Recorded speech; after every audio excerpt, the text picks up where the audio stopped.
క్యాబ్లో వెళ్ళాల్సింది ఆటోలో వెళ్ళి 90 రూపాయలు సేవ్ చేసాము. మరి ఈరోజు ఇస్కాన్ టెంపుల్ వెళ్తున్నాము.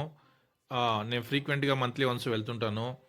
బట్ ప్రాబ్లం ఏమంటే మనం డే టు డే లైఫ్లో చాలా బిజీ అయిపోయేసి రకరకాల టెన్షన్లు ఉంటాయి. పిల్లలు కూడా ఎడ్యుకేషన్ టెన్షన్లో వాళ్ళు కూడా హెడేక్లో ఉంటారు.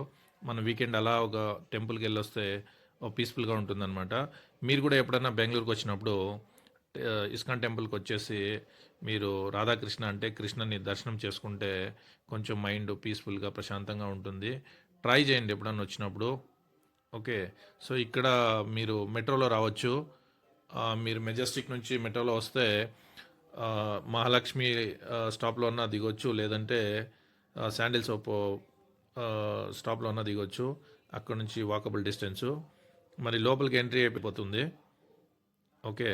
సో మొదట మనం ఎంట్రీ అయినప్పుడు 108 స్టెప్స్ చాంటింగ్ ఉంటుందన్నమాట. హరే కృష్ణ హరే కృష్ణ కృష్ణ కృష్ణ హరే హరే, హరే రామ రామ రామ హరే హరే అనేసి మేము ఈరోజు 108 స్టెప్స్ చాంటింగ్ కూడా చేసామన్నమాట. సో మనకి మెయిన్ గర్భగుడి వచ్చి ఇది బ్యూటిఫుల్ షార్ట్ సన్లైట్. ఇది రాధాకృష్ణ చంద్ర టెంపుల్ అంటారు అనమాట. అదే కృష్ణ టెంపుల్. మన ఇక్కడ లోపలికి ఎంట్రీ ఇస్తున్నట్లే లోపల భజన అన్నీ జరుగుతూ ఉంటాయి. లోపల కెమెరా అలౌడ్ లేదనమాట. దేవుడికి చాలా బ్యూటిఫుల్గా డ్రెస్ చేశారు ఈరోజు. లోపల భజన ఉండింది, క్లాప్స్ కొడతా అండ్రి, బ్యూటిఫుల్గా ఉండింది. మీరు ఇక్కడ చూస్తే రాధాకృష్ణ టెంపుల్లోన ఎలా యాక్చువల్గా కన్స్ట్రక్షన్ అయింది, ఎట్లా ఉండింది అనేది గురించి కూడా లోపల వాల్ పోస్ట్ వేశారు. ఇక్కడ అగస్వీర అనేసి ఒక షో నడుస్తుంది అనమాట, 20 minute షో. దాని తర్వాత మేము కూడా ఒక స్వీట్ తీసుకున్నాము, చాలా బాగుంది స్వీటు. దాని తర్వాత ప్రసాదం ఇచ్చేవారనమాట, ఫ్రీ ప్రసాదము, పొంగల్లాగా ఉంటుంది, చాలా బాగుంటుంది.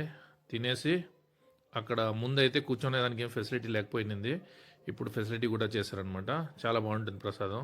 తినేసి పీస్ఫుల్గా అక్కడ ఒక కొలను ఉంటుంది, వాటర్ ప్యూర్గా ఉంటాయి, కానీ లోపలికి అలౌ చేయారనమాట. ఇక్కడ ఫ్రీ లంచ్ కూడా ఉంటుందన్నమాట మధ్యాహ్నము. మేము 2-3 times వెళ్ళాము. మరి అక్కడ బయటకు వచ్చేసి రిలాక్స్ ఏరియా మనం కూర్చొని ఫొటోస్ అన్నీ తీసుకోవచ్చు. బయట నుంచి వచ్చే వాళ్ళకి ఇదేమైనా ఉపయోగపడవచ్చేమో probably.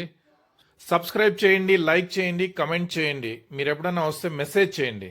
Thank you very much.